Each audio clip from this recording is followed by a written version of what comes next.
సామెతల గ్రంథం 31 అధ్యాయం. 31 అధ్యాయంలో 30 వచనం ముఖ్యమైనది. అందము మోసకరము, సౌందర్యము వ్యర్థం. యెహోవాయందు భయభక్తులు గల స్త్రీ కొనియాడబడుతుంది. ఈ స్త్రీని గురించే ఈ అధ్యాయమంతా వర్ణించబడింది. సామెతల గ్రంథం ఆరంభంలో చెడ్డ స్త్రీని గురించి చెప్పబడింది. ముగింపులో మంచి స్త్రీ పేర్కొనబడింది. ఈమె చేతులతో కష్టించి పని చేస్తుంది. ఈమె చేసిన పని శ్రేష్టమైనది. ఈమె దానధర్మాలు చేస్తుంది. జ్ఞానము గల స్త్రీ, ఇతరులకు ఉపదేశించగలదు. ఆమె డబ్బును పొదుపుగా వాడుతుంది. ఆమె ఒక ఆదర్శప్రాయురాలైన గృహిణి. ఇంటిని క్రమంలో ఉంచుతుంది. భర్తకు విశ్వసనీయురాలై ప్రవర్తిస్తుంది. సంతానాన్ని దేవుని మార్గంలో పెంచుతుంది. పతివ్రతా ధర్మం నెరుపుతుంది. 1 పేతురు 3 అధ్యాయం 1 నుండి 6 వచనం వరకు ఉన్న లక్షణాలన్నీ ఈమెకున్నాయి. అనగా భర్తకు లోబడుతుంది. భయముతో కూడిన ఆమె పవిత్ర ప్రవర్తనను చూచి భర్త కూడా గుణపడతాడు.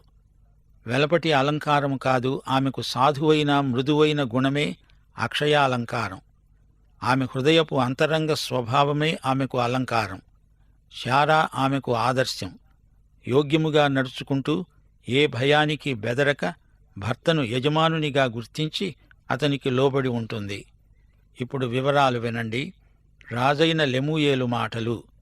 అతని తల్లి అతనికి ఉపదేశించిన దేవోక్తి. లెమూయేలు ఎవరు? ఈ పేరుగల రాజు ఎక్కడా కనపడడు. ఈ అధ్యాయం సొలొమోనే రాశాడు. 2 సమూయేలు 12 అధ్యాయం 25 వచనంలో దేవుడు సొలొమోనుకు యెదీద్యా అని పేరు పెట్టాడు. యెదీద్యా అంటే దేవునికి ప్రియుడు అని అర్థం. లెమూయేలు అంటే దేవునికి ప్రతిష్ఠించబడినవాడు అని అర్థం. లెమూయేలు అనే పేరు సొలొమోనుకు ఉంది. ఈ పేరుతోనే అతని తల్లి అతన్ని పిలిచేది. మనందరికీ కూడా అసలు పేరు ఒకటి, తల్లిదండ్రులు పిలిచే ముద్దు పేరు మరొకటి ఉంటుంది.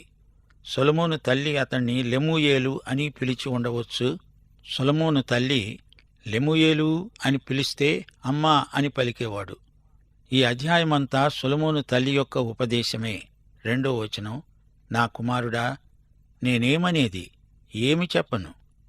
నేను కన్న కుమారుడా, నేనేమి చెప్పాలి? నా మ్రొక్కులు మ్రొక్కి కన్న కుమారుడా, నేనేమనేది? సొలొమోను తాను కన్న కుమారుడు. సొలొమోనులో తండ్రి పోలికలు కొన్ని ఉన్నాయి. అతని తండ్రి అయిన దావీదు ఏమి చేశాడు?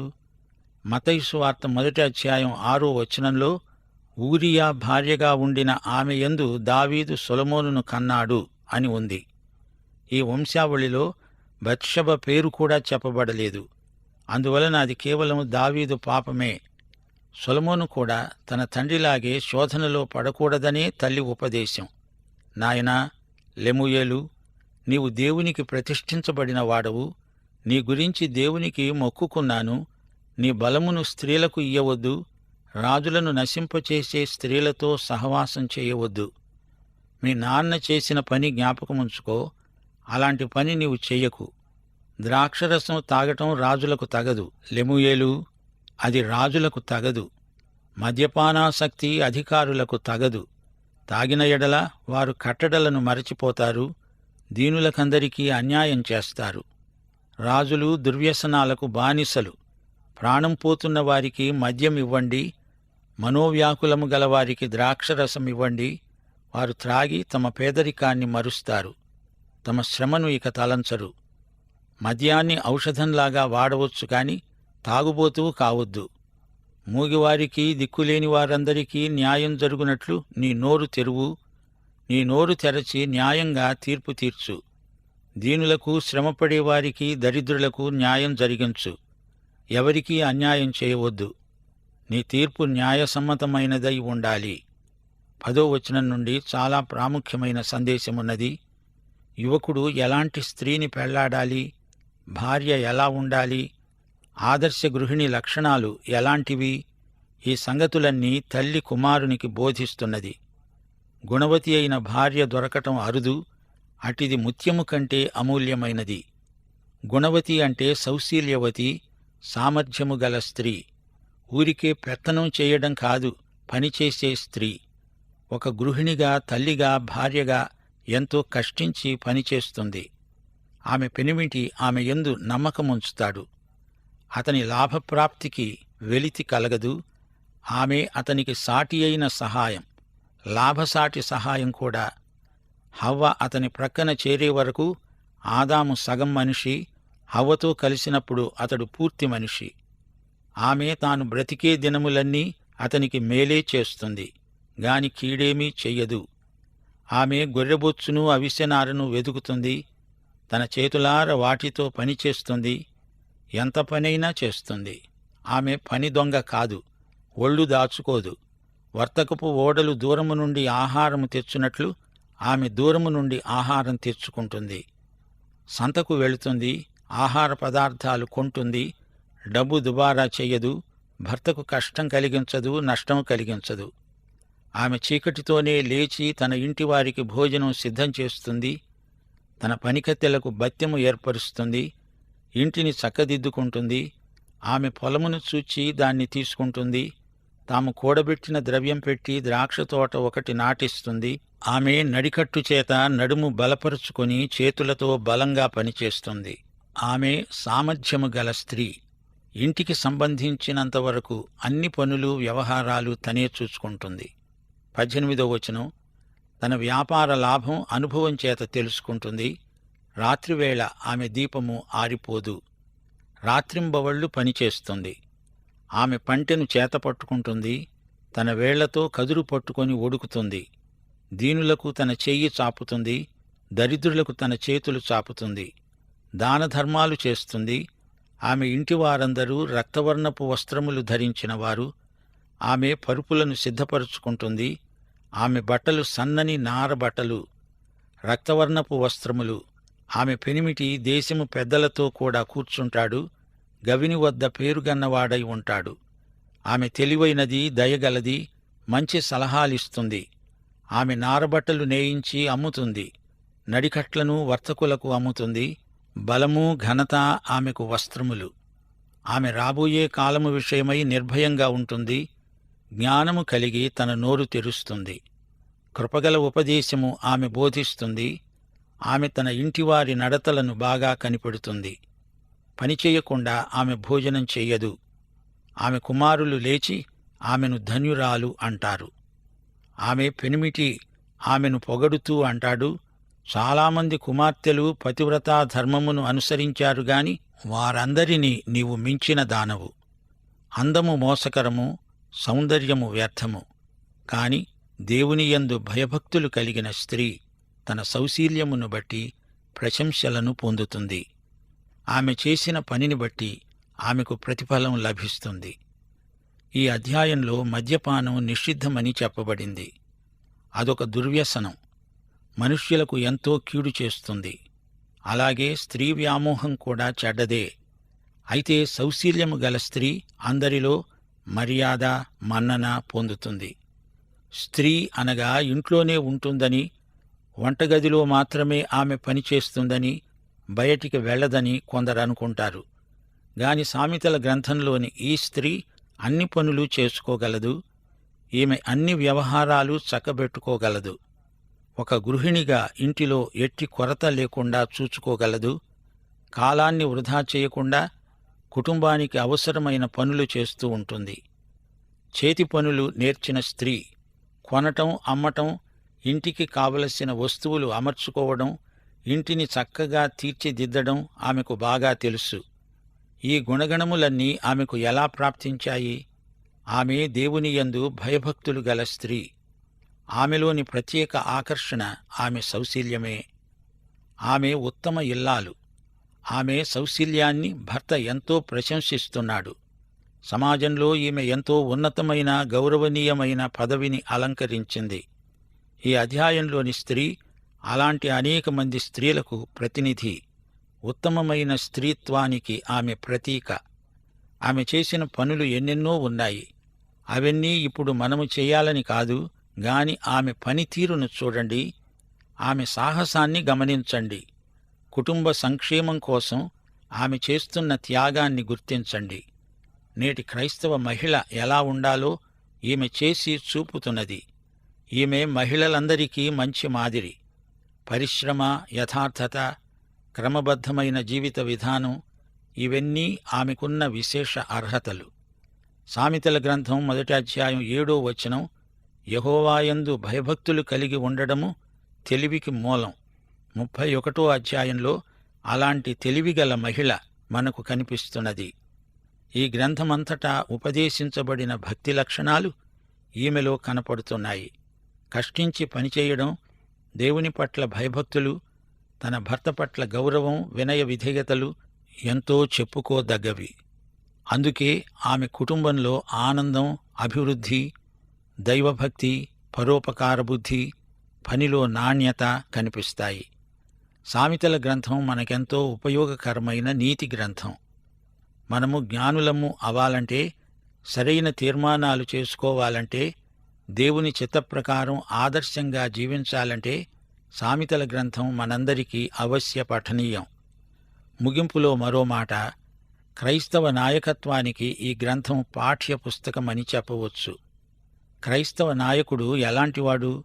శ్రద్ధగా పనిచేస్తాడు, వ్యవహార దక్షత గలవాడు, నమ్మకమైన రాయబారి, యథార్థపరుడు, సంగతి వినిగాని తీర్పు చెప్పడు, వివేకము గల మనస్సు ఇతనిలోని ప్రత్యేకత, నిష్పక్షపాత వైఖరి గలవాడు, నిర్మాణాత్మకమైన సృజనాత్మకమైన బుద్ధి కౌశలము గలవాడు, శ్రమల కోర్చి కార్యములు సాధించేవాడు, పొగడ్తలకు ఉబ్బి తబ్బిపు కాడు, మంచి నాయకుడు, ఆలోచనకర్త, యుక్తాయుక్త వివేచన గలవాడు, నీతిమంతుడై ప్రజలకు సంతోషం కలిగించేవాడు.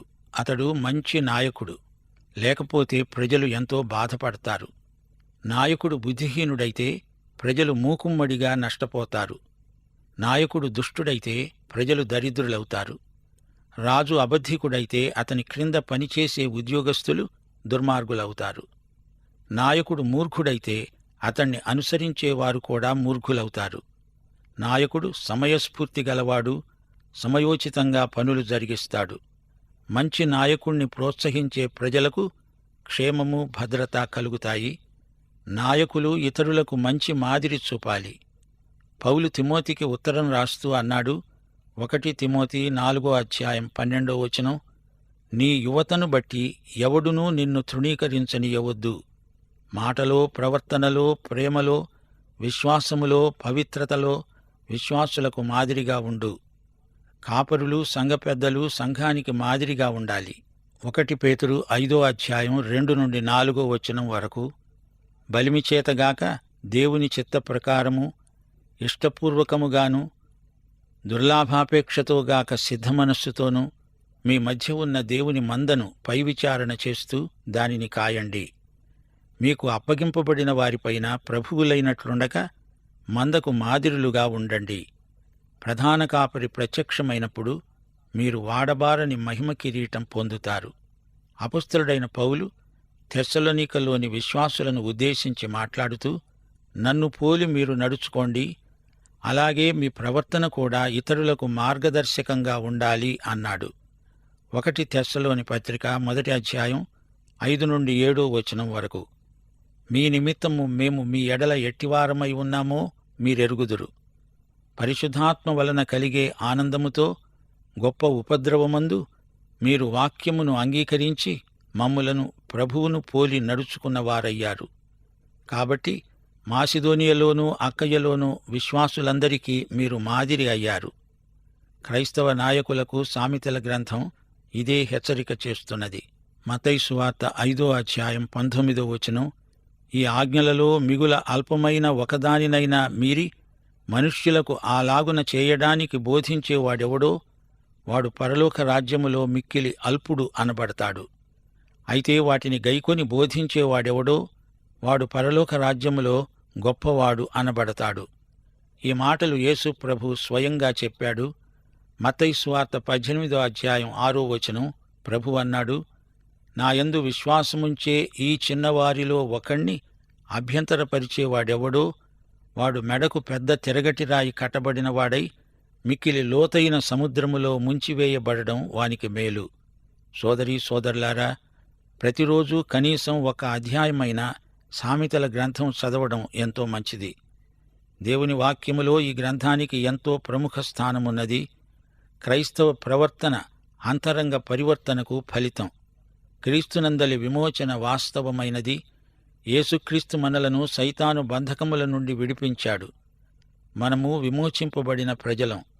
ఎఫెసీ పత్రిక 6వ అధ్యాయం 12వ వచనంలో పౌలన్నాడు, మనము పోరాడేది శరీరులతో కాదు గాని ప్రధానులతో, అధికారులతో, ప్రస్తుత అంధకార సంబంధులైన లోకనాథులతో, ఆకాశమండలమందున్న దురాత్మల సమూహములతో పోరాడుతున్నాము.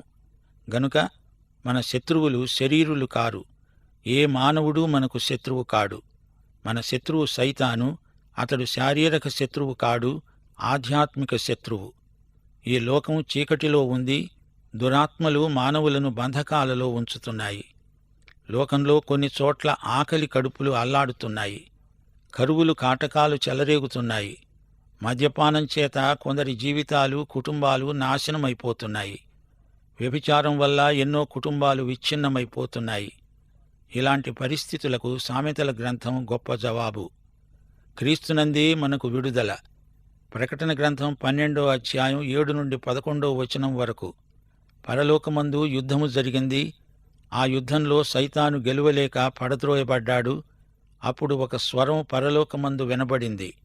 మన దేవుని ఎదుట మన సహోదరుల మీద నేరం మోపేవాడైన అపవాది పడద్రోయబడి ఉన్నాడు. గనుక ఇప్పుడు రక్షణ, శక్తి, రాజ్యము మన దేవునివి అయ్యాయి. ఇప్పుడు అధికారం ఆయన క్రీస్తుది అయింది. వారు గొర్రెపిల్ల రక్తమును బట్టి, తామిచ్చిన సాక్ష్యమును బట్టి వానిని జయించి ఉన్నారు గాని మరణము మట్టుకు తమ ప్రాణాలను ప్రేమించిన వారు కారు. శ్రోతలు చూచారా? మన సాక్ష్యానికి దేవుడు ఎంతో విలువనిచ్చాడు. ప్రాణం పెట్టైనా సరే మంచి సాక్ష్యాన్ని కాపాడుకోవాలి. సామెతల గ్రంథం 31వ అధ్యాయంలో మంచి స్త్రీ కనపడుతున్నది. ఈ గ్రంథ ఆరంభంలో ఒక చెడ్డ స్త్రీ కనపడుతున్నది. అలాగే ప్రకటన గ్రంథం 2వ అధ్యాయం 20వ వచనంలో తుయతైర సంఘానికి ఉత్తరం రాస్తూ ప్రభువు అన్నాడు, మీ మీద తప్పు ఒకటి మోపవలసి ఉన్నది. ఏమనగా, తాను ప్రవక్త్రినని చెప్పుకుంటున్న యెజెబెలు అనే స్త్రీని నీవు ఉండనిస్తున్నావు. జారత్వము చేయడానికి, విగ్రహములకు బలి ఇచ్చిన వాటిని తినడానికి అది నా దాసులకు బోధిస్తూ వారిని మోసపరుస్తున్నది. ఆమె యొక్క అవినీతి వర్తనను ప్రభువు ఖండిస్తున్నాడు. మంచి స్త్రీ కడుతుంది, చెడ్డ స్త్రీ పడగొడుతుంది. సోదరీ సోదరులారా, సామెతల గ్రంథంలోని ఈ ఇద్దరు స్త్రీలను మీరు చూచారు గదా. గుణవతి అయిన ఇల్లాలు ఇంటిని కడుతుంది, అభివృద్ధి పొందిస్తుంది, భర్తకు చేయూతనిస్తుంది. భార్యాభర్తలు ఇరువురూ కలిసి గృహాన్ని కడతారు. కీర్తనలు 127 మొదటి వచనం. యెహోవా ఇల్లు కట్టించని ఎడల దానిని కట్టేవారి ప్రయాసము వ్యర్థమే. దేవుడు ఇల్లు కట్టిస్తాడు. భార్యాభర్తలిద్దరూ కడతారు. కట్టించేవాడు దేవుడే. అంతేకాదు, దేవుడు వారి చేత కట్టిస్తూ తాను కడతాడు. ఎందుకనగా భార్యాభర్తలిద్దరూ దేవునితో జత పనివారు. వీరిద్దరూ దేవునికి సహనిర్మాతలు. సామెతల గ్రంథం ఉత్తమ గృహిణి సందేశంతో ముగుస్తుంది. దైవాశీస్సులు. ఆమేన్.